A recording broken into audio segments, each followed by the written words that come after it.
जय मसीह की मेरे प्रियो प्रियो। मणिपुर में जो घटना घटी है, मणिपुर में जो हिंसा हुई है, वो हिंसा पूरे भारत देश में ना फैले, इसके लिए हमें क्या करना होगा? ध्यान दीजिए, बाइबल का परमेश्वर प्रभु यीशु मसीह साक्षात जब इस जगत में थे, उन्होंने एक प्रॉमिस किया है, एक प्रतिज्ञा की है। किसी भी प्रकार की समस्या क्यों ना हो, किसी भी प्रकार की समस्या क्यों ना हो, एक या दो मिलकर इकट्ठा हो जाए और प्रार्थना करें। और जब तुम एक या दो मेरे नाम से इकट्ठा होते हो तो मैं तुम्हारे बीच में रहता हूं। और जब मैं तुम्हारे बीच में रहता हूं तो पिता परमेश्वर तुम्हारी प्रार्थना जरूर सुनेगा। आइए मैं आपको वचन पढ़ के सुनाता हूं। ध्यान दीजिए, लिखा है मत्ती रचित सुसमाचार उसका 18 अध्याय 20 वचन में लिखा हुआ है, क्योंकि जहां दो या तीन मेरे नाम पर इकट्ठा होते हैं, वहां मैं उनके बीच में होता हूं। दोस्तों, ये प्रभु यीशु मसीह का वादा है, प्रतिज्ञा है। कहते हैं जहां दो या तीन मिलकर मेरे नाम से इकट्ठा होते हैं, मैं उनके बीच में रहता हूं। और लिखा है, मैं तुमसे सच सच कहता हूं, जो कुछ तुम पृथ्वी पर बांधोगे और वह स्वर्ग में बंधेगा, और जो कुछ तुम पृथ्वी पर खोलोगे वह स्वर्ग में खुलेगा। लेकिन उसके लिए हमें क्या करना होगा? दो या तीन हमको इकट्ठे होकर प्रार्थना करना होगा। और जब हम इकट्ठे होकर प्रार्थना करने लगे तो यीशु मसीह हमारे बीच में, हमारे मध्य बैठेगा। और यीशु मसीह हमारे मध्य में जब होगा और हम प्रार्थना करेंगे तो वो प्रार्थना पिता परमेश्वर सुनेगा और हम उस प्रार्थना का जवाब हमें प्राप्त होगा। तो मेरे प्रियो, इतना सुंदर, इतना महान आज्ञा जो प्रभु यीशु मसीह ने हमको दी है, तो क्यों ना हम सब मिलकर एकजुट होकर प्रार्थना करें। एक ही प्रार्थना सारे धर्म के लोग जब करेंगे तो सारे ब्रह्मांड का रचने वाला परमेश्वर उनकी प्रार्थना जरूर सुनेगा और हमारे देश में शांति और अमन जरूर बनाएगा। मेरे दोस्तों, प्रभु यीशु मसीह बाइबल का परमेश्वर प्रभु यीशु मसीह अपने पवित्र शास्त्र में इन वचनों को रख छोड़ा है ताकि हम हर समस्या में मिलकर प्रार्थना करें। दोस्तों, आज पूरे भारत देश में जो समस्या है, भारत देश में जो अशांति फैली है, जो एक दूसरे के दुश्मन बन बैठे हैं, तो दोस्तों ये हमारे लिए बहुत बड़ी समस्या है। इसके लिए हमें इकट्ठा होकर प्रार्थना करना है ताकि हमारे देश में शांति बने रहे। और दोस्तों, मैं आपको बताना चाहता हूं, ध्यान दीजिए, लिखा है मेरे नाम से दो या तीन जब इकट्ठा होते हैं तो मैं उनके बीच में रहता हूं। दोस्तों, हमारी प्रार्थना का जवाब हमें प्राप्त हो, हमारी प्रार्थना का जवाब हमें प्राप्त हो, उसके लिए हमें इकट्ठा होना है, वो भी प्रभु यीशु मसीह के नाम पर। लिखा है ना, क्योंकि जहां दो या तीन मेरे नाम पर इकट्ठा होते हैं, मेरे नाम पर। दोस्तों, नाम यानी स्वभाव।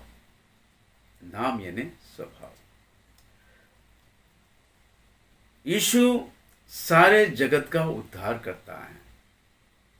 वो उद्धार करता है, इसलिए उनका नाम यीशु रखा गया है। उद्धार करता उनका स्वभाव है। वो प्रेमी हैं, वो दयालु हैं, अनुग्रहकारी परमेश्वर है और शत्रुओं से प्रेम करने वाला परमेश्वर है। प्रभु यीशु मसीह सिखाते हैं, कोई तुम्हारी एक गाल पर मारे तो दूसरा गाल उसे दे दीजिए, दूसरा गाल फेर दीजिए। इतने महान शिक्षा देने वाले प्रभु यीशु मसीह कहते हैं कि तुम मेरे नाम से यानी मेरे स्वभाव में ढलकर तुम इकट्ठा होगे और मैं तुम्हारे बीच में रहूंगा और मेरे तुम्हारे बीच में होने के कारण पिता परमेश्वर तुम्हारी प्रार्थना सुनेगा। तो दोस्तों, प्रभु यीशु मसीह के नाम से इकट्ठा होना यानी उसके स्वभाव में हमें ढलकर इकट्ठा होना है। और प्रभु यीशु मसीह जो प्रेमी हैं, दयालु हैं और शत्रुओं को प्रेम करते हैं, क्रूस पर उन्हें टंगाया गया है। क्रूस पर उन्हें कीले ठोक कर, 2 हाथ में कीले, पैरों में कीले, सर पर कांटों का ताज पहनाया और क्रूस पर टंगे हुए प्रभु यीशु मसीह अपने सताने वालों के लिए प्रार्थना करते हैं कि हे मेरे पिता परमेश्वर, इन्हें क्षमा कर, ये नहीं जानते हैं कि क्या कर रहे हैं। शत्रुओं के लिए प्रार्थना कर, अपने सताने वालों के लिए प्रार्थना करते हैं। मेरे दोस्तों, प्रभु यीशु मसीह का स्वभाव इतना ही नहीं दोस्तों, मैं आपको बताना चाहता हूं, प्रभु यीशु मसीह प्रेमी है, शत्रुओं को क्षमा करने वाला प्रभु है। लेकिन यरूशलेम के मंदिर में, पिता परमेश्वर की यरूशलेम के मंदिर में लोगों ने अपने काम के लिए, अपने स्वार्थ के लिए, अपने लाभ के लिए यरूशलेम के मंदिर को डाकुओं का गुह बना दिया है, व्यापार का केंद्र बना दिया है। वहां तरह तरह के व्यापार होने लगे थे। उस दृश्य को देखकर प्रभु यीशु मसीह आग बबूला हो गए। रस्सियों से कोड़ा बनाकर लोगों को उस कोड़े से मारा, लोगों को कोड़े से मार मार कर भगा दिया, कबूतर उड़ा दिए, भेड़ बकरियों की रस्सियां बंधन खोल दिए, छोड़ दिए, और बड़े बड़े मेज, कम से कम 1 क्विंटल के मेज होते थे, पुराने लकड़े, उतने वजनदार टेबल को, मेज को उठाकर फेंक दिए। दोस्तों, यरूशलेम के मंदिर में प्रभु यीशु मसीह ने अपने क्रोध का प्रदर्शन किया है और क्रूस पर प्रभु यीशु मसीह ने अपने शत्रु को माफ करने की स्वभाव को सिखाया है। इस दो तरह के स्वभाव से हमें ढलना है। अपने निजी शत्रु, अपने व्यक्तिगत शत्रु जो होते हैं, उन्हें हमें माफ करना है। लेकिन परमेश्वर के घराने के विषय में, परमेश्वर के कलीसिया के विषय में, परमेश्वर के भक्तों के विषय में, वो भक्त जो प्रभु यीशु मसीह ने, परमेश्वर ने अपना लहू देकर मोल लिया है, उन्हें कोई सताते हैं या उस कलीसिया को मारते हैं और हिंसा फैलाते हैं, परमेश्वर के चर्चेस को जला रहे हैं, विश्वासियों को मार रहे हैं, उनके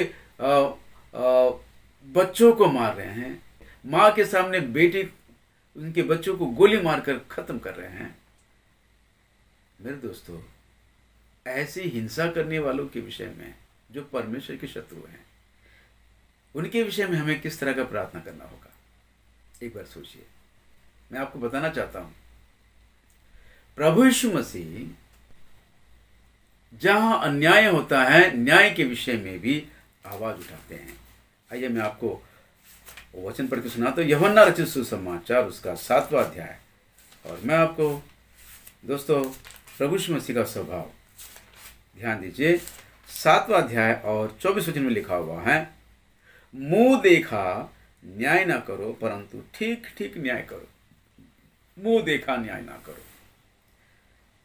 न्याय के विषय में भी संघर्ष करने वाले प्रभु हैं, उनका स्वभाव है।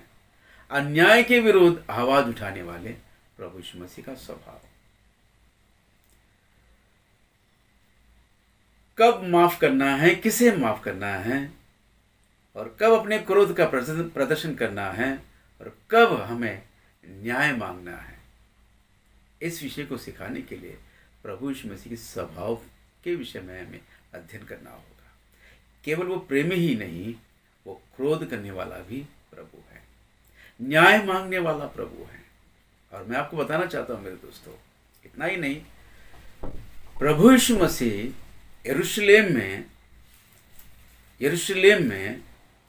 यरूशलेम के वासियों को श्राप देते हैं। आइए मैं आपको पढ़ के सुनाता हूँ। मत्ती रचित सुसमाचार उसका 23वां अध्याय और मैं आपको 37 वचन पढ़ के सुना रहा हूँ। हे यरूशलेम, हे यरूशलेम, तू भविष्यवक्ताओं को मार डालता है और जो तेरे पास भेजे गए उन पर पथराव करता है। कितनी ही बार मैंने चाहा कि जैसे मुर्गी अपने बच्चों को अपने पंखों के नीचे इकट्ठा करती हैं, वैसे ही मैं भी तेरे बालकों को इकट्ठा कर लूं, लेकिन उन्होंने पिता की इच्छा को ना समझा और क्या किया है, भविष्यवक्ताओं को मार डाला है। और उसी तरह हम देखते हैं मेरे प्रियो 35 वचन में, जिसे धर्मी हाबिल से लेकर बिरिक्या के पुत्र जकरिया तक, जिसे तूने मंदिर और वेदी के बीच में मार डाला था। जितने धर्मियों का लहू पृथ्वी पर बहाया गया है वो सब तुम्हारे सिर पर पड़ेगा। हे यरूशलेम, हे यरूशलेम, देखो तुम्हारा घर, 38 वचन, देखो तुम्हारा घर तुम्हारे लिए उजाड़ छोड़ा जाता है, क्योंकि मैं तुमसे कहता हूं कि अब से जब तक तुम ना कहोगे धन्य है वह जो प्रभु के नाम में आता है। दोस्तों, यरूशलेम के विषय में प्रभु यीशु मसीह के श्रापित वचन। प्रभु यीशु मसीह उन लोगों को श्राप देते हैं जो पिता की इच्छा को नहीं समझ पाते। मेरे प्रियो, हमारे प्रभु यीशु मसीह का स्वभाव पिता परमेश्वर के विरुद्ध उठने वाली सारी कल्पनाओं और दुष्ट योजनाओं का और दुष्ट व्यक्तियों का बर्बाद चाहते हैं। दुष्ट व्यक्तियों को बर्बाद करना चाहते हैं, उनको नष्ट करना चाहते हैं, उन्हें सत्यानाश करना चाहते हैं। ये प्रभु यीशु मसीह की चाहत है। दोस्तों, ये मैं नहीं, पवित्र शास्त्र बाइबल बताती है। पवित्र शास्त्र बाइबल हमें बताती है प्रभु यीशु मसीह उन लोगों का सत्यानाश करेगा जो 94 भजन 94 साम उसका 23 वचन 23 वर्ष में लिखा हुआ है, उसने उनका अनर्थ काम उन्हीं पर लौटाया है और वह उन्हीं की बुराइयों के द्वारा नष्ट करेगा। हमारा परमेश्वर यहोवा उनका सत्यानाश करेगा, उनका सत्यानाश करेगा। दोस्तों, हमारा प्रभु परमेश्वर दुष्टों को सत्यानाश करने वाला परमेश्वर है और इसलिए भक्त दाऊद भी प्रार्थना करते हैं ऐसे दुष्ट लोगों के विषय में जो परमेश्वर की योजना को बिगाड़ने की कोशिश में लगे हैं। ऐसे दुष्ट लोगों के विषय में भक्त दाऊद की प्रार्थना, आइए मैं आपको पढ़ के सुनाता हूं, ध्यान दीजिए। 140 भजन और दोस्तों 8वें वचन में लिखा है, परमेश्वर का भक्त दाऊद कहते हैं, हे यहोवा, दुष्ट की इच्छा को पूरी ना होने दे, उसकी बुरी युक्ति को सफल ना कर, नहीं तो वह घमंड करेगा।